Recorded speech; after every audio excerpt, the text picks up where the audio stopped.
Bom, continuando. Então, aí a gente tem como calcular potência de entrada, potência de saída, eficiência I1 e I2. I1 é a corrente que vai descer no R1 e o I2 é a corrente que vai passar pelo resistor de coletor, que é o RC. E essa corrente é igual à corrente de coletor quiescente, que é a corrente de operação do transistor. E como a gente determina essa corrente quiescente? Fazendo a análise contínua, análise DC do transistor. Ok? A gente abre os capacitores e faz a análise só usando a fonte de corrente contínua e determina a corrente que vai passar no coletor do transistor. Essa corrente de coletor é a corrente quiescente. Vamos para frente.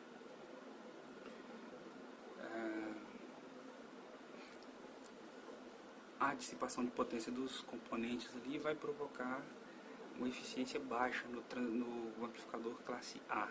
Como a gente já viu lá, que ela vai ficar em torno de 25% de eficiência. No classe B, a eficiência é maior porque o transistor só conduz meio ciclo do sinal de entrada, só vai conduzir um semiciclo. Então, para não perder a outra metade do sinal, a gente construído um outro circuito igual para fazer a amplificação do semiciclo negativo. Então são dois transistores trabalhando aí de formas opostas, sendo que cada um deles vai trabalhar metade do ciclo. O transistor de cima amplifica o semiciclo positivo e o de baixo amplifica o semiciclo negativo. E ali a gente tem o RL, que é a nossa carga, que é o alto-falante. E do outro lado a gente tem os resistores de polarização dos dois transistores. Ok? Essa topologia é a topologia de classe B. Ela tem uma eficiência mais alta, bem mais alta que o amplificador classe A. Porém, como ela tem esse intervalo aí de amplificação, metade do circuito amplifica o semiciclo positivo, a outra metade amplifica o semiciclo negativo. Essa amplificação do semiciclo só vai acontecer quando ela atingir o 0,7 do VBE para disparar o transistor, para fazer com que o transistor conduza. E aí tem o corte e o transistor de baixo só vai começar a conduzir quando atingir os 0,7 volts de novo do VBE dele. Isso faz com que seja introduzida distorção no sinal e a qualidade, digamos assim, do sinal que é entregue é um pouco mais baixa em função dessa distorção. A gente vai ver isso para frente ali. Essa distorção é chamada de distorção de cruzamento ou crossover, que seria justamente essa questão aqui. Cada transistor vai conduzir meio ciclo, mas ele só vai começar a conduzir quando atingir os 0,7 volts entre base e emissor. Então há um intervalo de tempo ali onde não há condução e o sinal que estiver ali dentro é perdido. Isso causa uma pequena distorção no sinal. Ok? E aí foram criados meios para tentar amenizar essa distorção. Uma delas é usando diodos ali no meio para compensar essa queda que vai existir aqui de 0,7 aqui entre base e emissor e aqui entre base e emissor. Ok? Aí em cima a gente tem um transistor NPN, embaixo um PNP, e esses diodos aqui são justamente para tentar compensar essa queda de 0,7 volts aqui. Ela vai amenizar um pouco essa distorção, não elimina, mas ameniza. Uma outra forma de se tentar minimizar essa distorção é usando transistores no lugar desses dois diodos ali. A gente coloca dois transistores, porque a gente consegue manipular a curva de operação, de polarização desses transistores. A gente consegue ajustar aqui, controlando corrente de coletor e de base, aqui a gente consegue ajustar para limitar a queda de tensão aqui dentro e permitir que amenize a distorção que a gente tem na saída. Tá, o que a gente tem de cálculo para amplificador classe B? Aqui a gente tem o equivalente CA do circuito, e aqui é a configuração dele normal.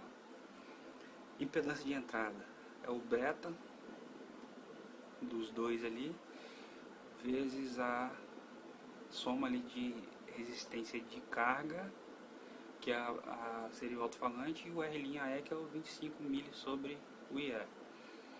Ganho de tensão está ali, ganho de potência é o ganho de tensão vezes o ganho de corrente, que é o beta, né? O ganho de corrente é o beta. Então a gente consegue calcular o ganho de potência desse circuito fazendo a relação ali entre RL e RE e o beta. Potência dissipada no transistor nessa configuração vai ser dada por esse cálculo que está aí, o PD max, que é a potência máxima que ele vai dissipar.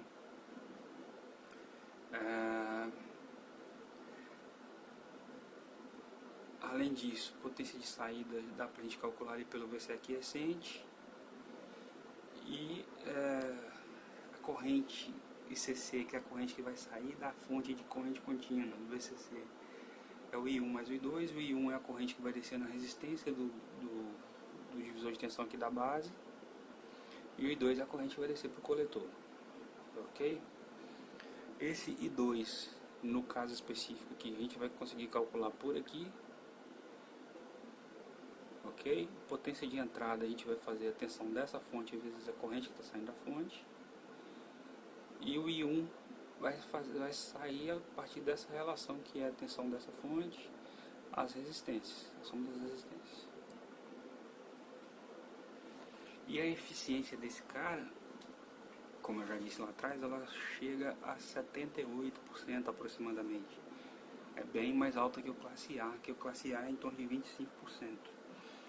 A vantagem desse circuito aqui sobre o classe A é justamente a eficiência. Ele consegue entregar mais potência na saída que o classe A, porém ele tem uma distorção maior no sinal. O classe A praticamente não tem distorção, a distorção é mínima, mas ele entrega menos potência. Para calcular a eficiência desse cara, a gente usa essa relação que está na tela. A outra forma de polarização aí é a classe C. A classe C geralmente é usada em circuito de comunicação, porque ela só dá uma eficiência boa para uma determinada frequência, uma frequência específica ali, que é a frequência de ressonância desse circuito. E a frequência de ressonância é aquela mesma que a gente já viu em outros momentos anteriores aí, que é o sobre 2π raiz de LC. Esse circuito é projetado para trabalhar em uma frequência fixa, pré-determinada, a frequência específica. Dentro dessa frequência ele vai te dar uma amplificação grande, mas fora disso ele praticamente não funciona.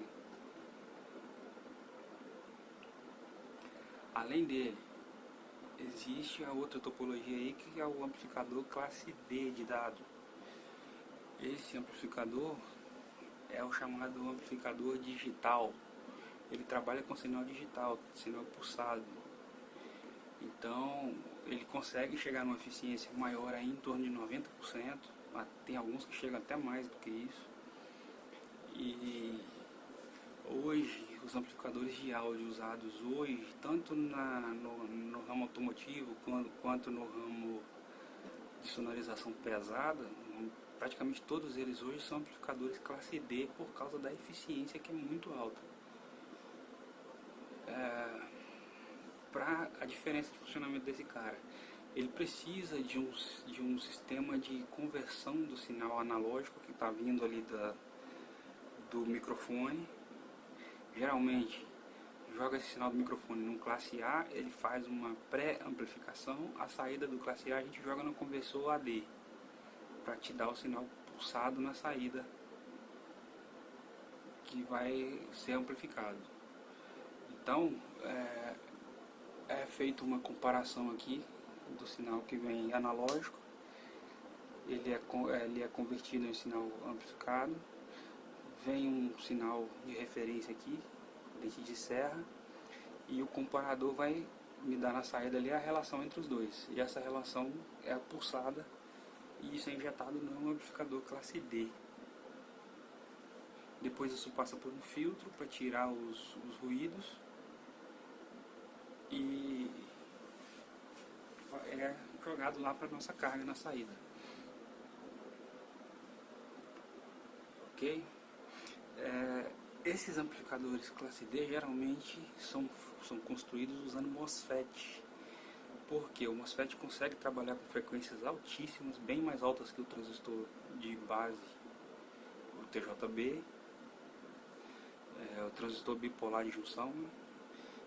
O MOSFET consegue trabalhar com frequências bem mais altas que o TJB e com correntes geralmente mais altas também, ou seja, ele entrega mais potência.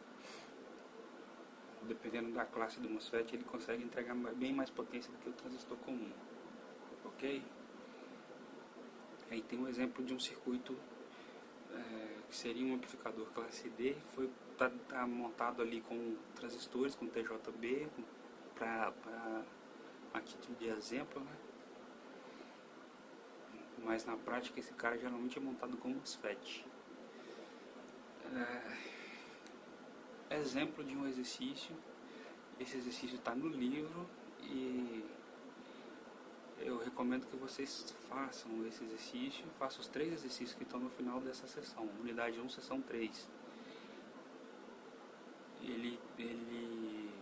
Esse aí é o primeiro exercício dos 3 que estão lá. Recomendo que façam os 3. Ok? Esse exercício ele está me dizendo o seguinte: ele tem R1 aqui na base 1K, R2 2K2, RC, que é o resistor de coletor 3.6K, o RE 1K, RG, que é a resistência interna da fonte. Lembra que a gente já fez um exercício que tinha RG, é a resistência interna da fonte, de 1K também, e a minha carga, que é o RL, 1,5K. O VCC de 10 ohms, o RE, a resistência interna, que é a resistência CA do transistor, já foi dado, que é 22.7. A tensão de pico a pico do sinal que esse cara está injetando, 2.34 volts. O VCE quiescente, que é a tensão entre coletor e emissor aqui do transistor na operação, 4.94. E o IC quiescente, que é a corrente IC, que é o que está descendo aqui no coletor aqui do transistor, de 1,1 mA. E o ganho de 150. Ele quer que calcule o rendimento do circuito. Praticamente aplicação de fórmula, porque as grandezas necessárias já estão todas aí. Então aqui a gente tem calcular o RC minúsculo. Para que a gente precisa calcular esse RC? Para calcular o ganho de tensão. O ganho de tensão é RC sobre RE, negativo, né? Por que ele é negativo? Porque a polaridade na saída do sinal é 180 graus defasados em relação à entrada, como a gente já viu anteriormente. O RC ali é fórmula, ganho de tensão vai dar menos 46.7, o ganho de corrente é aproximadamente o beta. Como é um beta acima de 100, a gente pode considerar o ganho de corrente igual ao beta. O ganho de potência então é multiplicação dos dois, do AV e AI.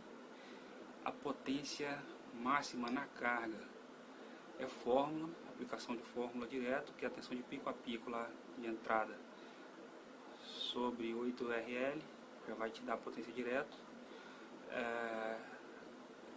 Tensão quiescente, VCE quiescente ele já deu, 4.9, e IC quiescente já deu. A potência máxima que esse transistor vai se dissipar então é a multiplicação de VCE quiescente com IC quiescente.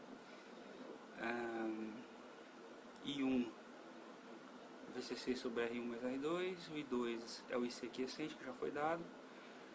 A potência de saída ali, de entrada, potência de entrada, VCC, que é a tensão da fonte, vezes a corrente da fonte, direto, e a eficiência, a potência na carga sobre a potência da fonte, que vai dar aí 2,38%, que corresponde a aproximadamente igual à letra E.